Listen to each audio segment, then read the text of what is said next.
ఆంధ్రప్రదేశ్ ఆర్థిక రంగంపై సీఎం చంద్రబాబు నాయుడు శ్వేతపత్రాన్ని విడుదల చేశారు.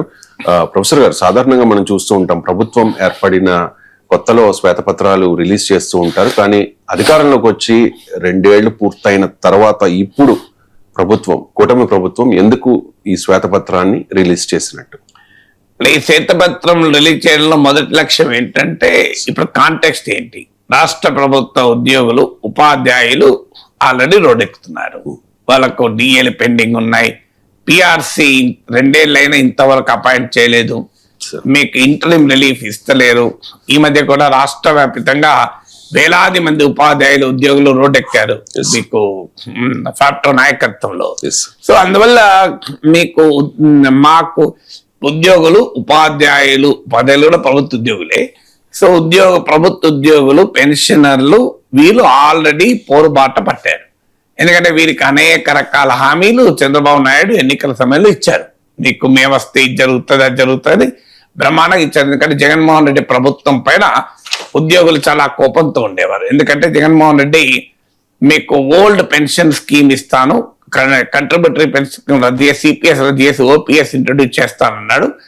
ఇది 2019 ముందు పాదయాత్రలో ఇచ్చిన హామీ. నేను అధికారంలోకి వస్తే వెంటనే ఓపీఎస్ సిపిఎస్ రద్దు చేసి ఓపీఎస్ ఇస్తానని. కానీ దానిపైన కంప్లీట్ యూటర్న్ తీసుకున్నాడు జగన్మోహన్ రెడ్డి. సజ్జల రామకృష్ణారెడ్డి స్టేట్మెంట్ కూడా ఇచ్చాడు, అప్పుడు అవగాహన లేక ప్రామిస్ చేశాము అని. తర్వాత జీపీఎస్ అని గవర్నమెంట్ పెన్షన్ స్కీమ్ అని ఒక స్కీమ్ పట్టుకొచ్చారు. అటు ఓపీఎస్ కాక ఇటు సిపిఎస్ కాక. బట్ ఉద్యోగులు సంతృప్తి చెందలేదు. ఎందుకంటే వాళ్ళు ఓల్డ్ పెన్షన్ స్కీమ్ వస్తుంది అని ఆశించారు కనుక. సో ఎప్పుడైతే ఓల్డ్ పెన్షన్ స్కీమ్ రాలేదో జగన్మోహన్ రెడ్డి ప్రభుత్వం పైన చాలా కోపంతో ఉండేవారు. అందువల్ల చంద్రబాబు నాయుడు పెద్ద ఎత్తున హామీలు ఇస్తే కూటమికి ఓటేశారు. ఇప్పుడు పెద్ద ఎత్తున కూటమి పాలనతో అసంతృప్తి చెందుతున్న వర్గాలు ఉద్యోగులు ఉపాధ్యాయులు ఒకటి. మీకు క్లియర్ సెక్షన్. ఇప్పుడు కూటమి ప్రభుత్వం పైన అసంతృప్తి చెందుతున్న వర్గాలు ఏవి అని మీరు లెక్కలేస్తే, మొదటి సెక్షన్ అంటే ఆర్డర్ ఆఫ్ ప్రియారిటీ కాకపోయినా 1 ఉద్యోగులు ప్రభుత్వ ఉద్యోగులు, 2 యూత్ జాబ్స్ విషయంలో వాళ్ళ ఆందోళన.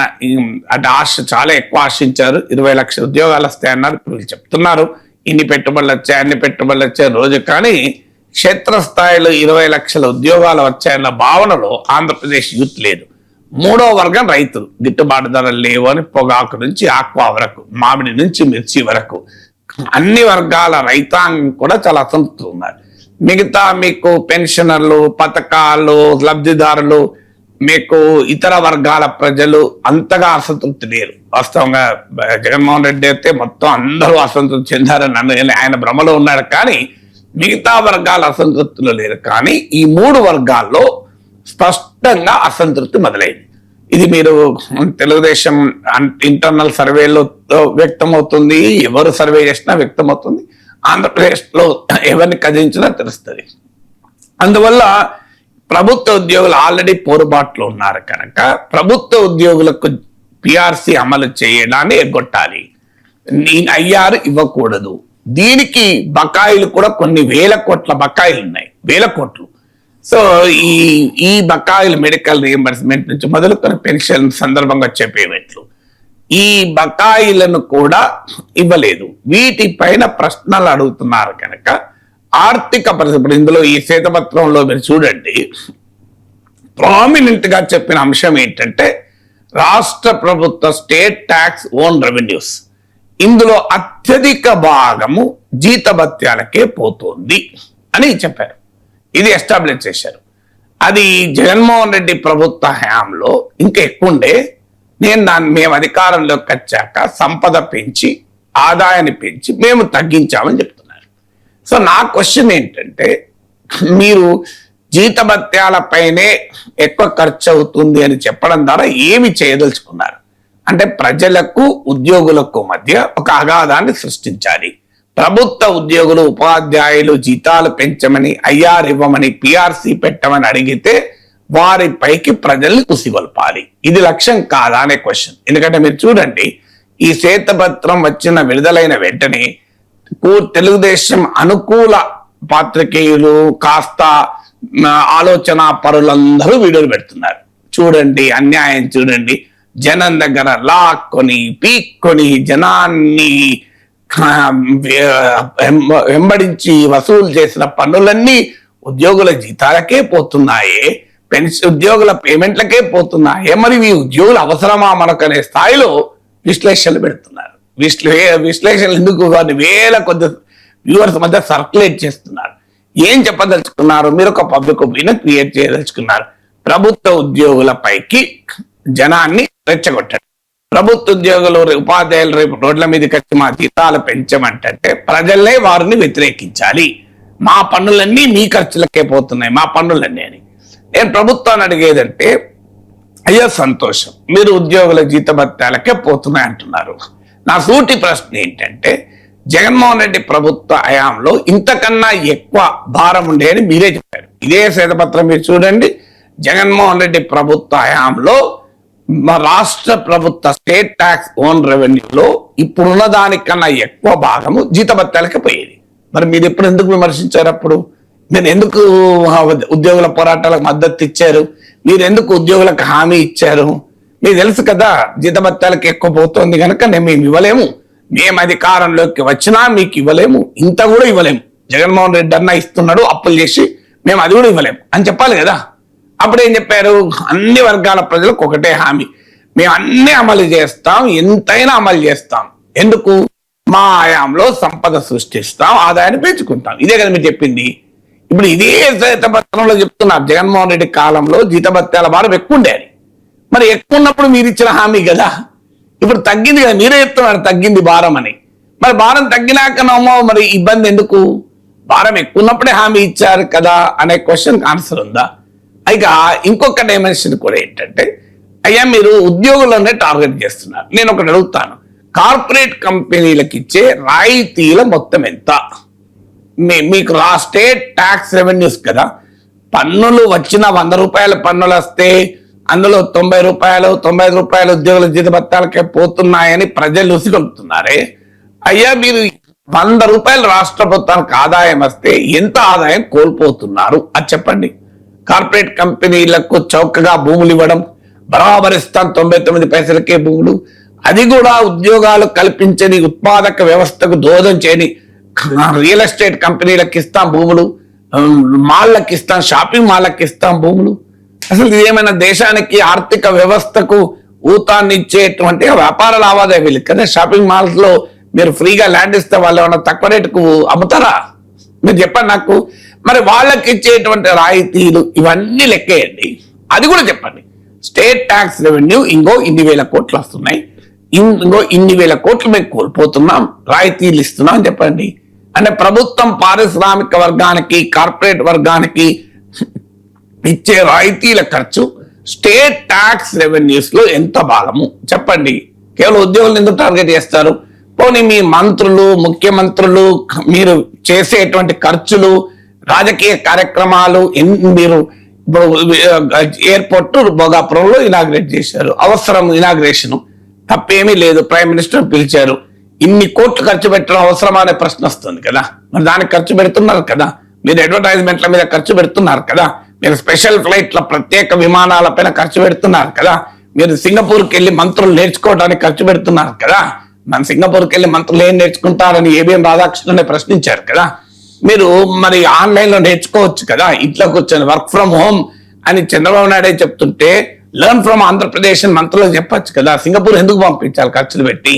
ఈ దుబారా వల్ల రాష్ట్ర పన్నుల ఆదాయంలో ఎంత పోతుంది ఈ లెక్కలు చెప్పండి. ఒక్క ఉద్యోగుల్ని సింగిల్ అవుట్ ఎందుకు చేస్తున్నారు?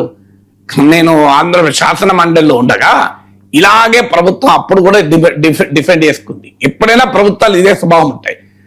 నేను లేసి అడిగాను, ఆర్థిక మంత్రి రోషయ్య ఉండే, మేము ఎక్కడికి వెళ్ళి తెస్తాం ఉద్యోగులు, మీరు అడ్డగోలుగా జీతాలు పెంచమంటే మేము ఏడికెళ్ళి డబ్బులు తెస్తాం, ప్రభుత్వ ఆదాయం అంతా జీతాలకి ఖర్చు అవుతుంది అంటే నేను లేసి అడిగాను, అధ్యక్ష మా రాష్ట్ర ఆర్థిక మంత్రి నా విజ్ఞప్తి ఏంటంటే, నా దగ్గర ఒక ఫార్ములా ఉంది, ఈ ఫార్ములా అమలు చేస్తే మాకు పిఆర్సీ ఇవ్వాల్సిన అవసరం లేదు, మా ఉద్యోగులకు డిఏ పెంచాల్సిన అవసరం లేదు, మా ఉద్యోగులకు ఫిట్మెంట్ ఇవ్వాల్సిన అవసరం లేదు, మా ఉద్యోగులకు ఇంటరిమ్ రిలీఫ్ ఐఆర్ ఇవ్వాల్సిన అవసరమే లేదు, మా ఉద్యోగులకు మెడికల్ రీఎంబర్స్మెంట్ ఇవ్వాల్సిన అవసరమే లేదు, అన్ని మేమే ఇచ్చుకుంటాం.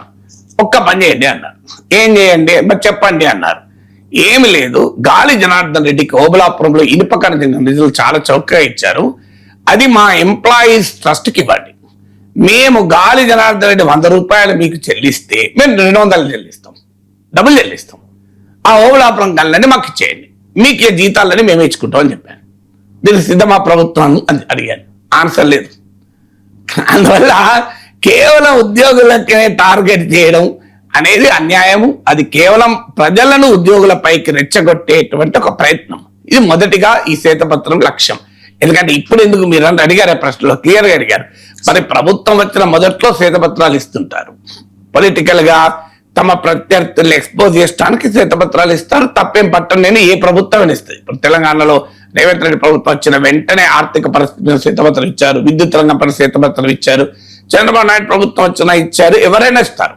కానీ అధికారంలోకి వచ్చిన 2 ఏళ్ళకి ఎందుకు ఇస్తున్నారు? ఆల్రెడీ ఇప్పటికి అనేక సార్లు ఎస్టాబ్లిష్ చేశారు కదా జగన్మోహన్ రెడ్డి ఆర్థిక విధ్వంసానికి పాల్పడ్డారని. మళ్ళీ కొత్తగా వైట్ పేపర్లో చెప్పేది ఏమీ లేదు కదా. కానీ ఎందుకు ఇచ్చారంటే దీని లక్ష్యం ఉద్యోగుల పిఆర్సి, ఉద్యోగుల ఐఆర్, వీళ్ళ డిమాండ్ల నుంచి ప్రజల దృష్టిని మళ్లించడమే కాదు, ప్రజల్ని ఉద్యోగులపైకి రెచ్చగొట్టడం అనేది లక్ష్యం. అందువల్ల ఉద్యోగులు దీనిపైన పబ్లిక్ అవుట్ రీచ్ వెళ్ళాలి. మా పైన ఖర్చు పెట్టడం అంటే ప్రజల్ని పీక్క తిని మాకు పెడుతున్నారు అని ఇదే భాష వాడుతున్నారు. తెలుగుదేశం అనుకూల పాత్రికేయులు పెడుతున్న వీడియోలలో వాడుతున్న భాష ఏంటంటే ప్రజల్ని పీక్క తిని ఉద్యోగులకు జీతాలు ఇస్తున్నారు, ఇది భాష. పీక్క తిని అట. సో ఏంటిది ఈ లాజిక్, ఈ నరేటివ్ బిల్డింగ్ ఏంటి అనేది క్వశ్చన్. ఇక సహజంగానే ఇంకో క్వశ్చన్ ఏమొస్తుంది అంటే చంద్రబాబు నాయుడు మరి కూటమి ప్రభుత్వం పథకాలు అమలు చేస్తుందా లేదా అని. ఇప్పుడు ఆల్రెడీ మా స్కీమ్ ఉంది, ప్రతి మహిళకు 1500 ఇవ్వడము, కొత్తగా పెన్షన్లు ఇవ్వడం లేదన్న ప్రశ్నలు వస్తున్నాయి. ఈ 2 ఏళ్లలో 60 ఏళ్ళు నిన్న వాళ్ళు చాలా మంది ఉంటారు కదా. మళ్ళీ బీసీ మహిళలకు, ఇతర మహిళలకు తక్కువ వయసుకి ఇస్తామన్నారు, అది ఇంకా అమలు చేయడం లేదు. రేషన్ కార్డు అమలు చేయాలి. మీరు ఏ తెలుగుదేశం కార్యకర్తనైనా అడగండి, గ్రామ స్థాయిలో ఒక టీడీపీ కార్యకర్త గ్రామ స్థాయిలో బయటికి వస్తే రోడ్డు మీద వీధులు స్ట్రీట్ లో నడుస్తుంటే ఎవరో ఒక వృద్ధుడు వచ్చి అయ్యా పెన్షన్ ఎప్పుడు రాస్తారు, కొత్త పెన్షన్ అని అడుగుతున్నారు. ఎందుకు అడుగుతున్నారంటే మరి మాకు 60 ఏళ్ళు అయింది. ఇప్పుడు చంద్రబాబు నాయుడు అధికారంలోకి వచ్చే టైంకి 58 ఏళ్ళు ఉన్నవారు ఇవాళ 60 ఏళ్ళు కదా, మరి వాళ్ళకి మీరు కొత్త పెన్షన్లు అడుగుతున్నారు. ఎక్కడన్నా వెళ్ళండి మీరు, ఇదే క్వశ్చన్ మీకు టీడీపీ కార్యకర్తలు అడగని, వాళ్ళు ఎదుర్కొనే జనసేన కార్యకర్తలు అడగని, బీజేపీ కార్యకర్తలు చెప్తారు. వాళ్ళ గ్రామాల్లో బయటకు వస్తే అయిపోయాయి, సరే ఏమని పింఛన్లు ఎప్పుడు రాస్తున్నారు, రేషన్ కార్డులు కొత్తగా ఎప్పుడు ఇస్తున్నారు, ఇవే 2 ప్రశ్నలు. ఈ ప్రశ్నలు అడుగుతున్నారు. అలాగే మీకు నిరుద్యోగ భృతి ఏమైంది అని అడుగుతున్నారు. 3000 రూపాయలు నిరుద్యోగ భృతి ఇస్తామన్నారు, 20 లక్షల ఉద్యోగాలు అన్నారు. ఇవన్నీ కూడా మీకు క్వశ్చన్స్ వస్తున్నాయి కనుక కొన్ని హామీలు అమలు చేసామా నిజం సూపర్ 6 లో, అమలు చేయని వాటిపైన ప్రశ్నలు వస్తున్నాయి కనుక అమలు చేయకపోవటానికి ఒక కారణం ఏంటి అనే జస్టిఫికేషన్ ఈ శ్వేతపత్ర 2వ లక్ష్యం. 3వ లక్ష్యం ఏంటి, మేము సంపద సృష్టిస్తాము అని చెప్పారు కనుక ఇంకా మేము ఏ రకంగా ఆర్థిక పరిస్థితి జగన్మోహన్ రెడ్డి నాశనం చేస్తే మేము గాడిన పెడుతున్నామనే నరేటివ్. ఇది గతంలో చేశారు, ఇప్పుడు మళ్ళీ చేస్తున్నారు. ఆ నరేటివ్ ఈ 2 ఏళ్లలో మేము ఈ రకంగా మెరుగుపరిచాము అని చెప్పేటువంటి ఒక ప్రయత్నం. అందువల్ల ఇది వైట్ పేపర్ అండ్ ఫైనాన్సెస్ అయినా it's a political paper, it's ఆ రాజకీయ పత్రం. ఇది ఆ రాజకీయ లక్ష్యంతోనే వస్తున్న పత్రం ఇది.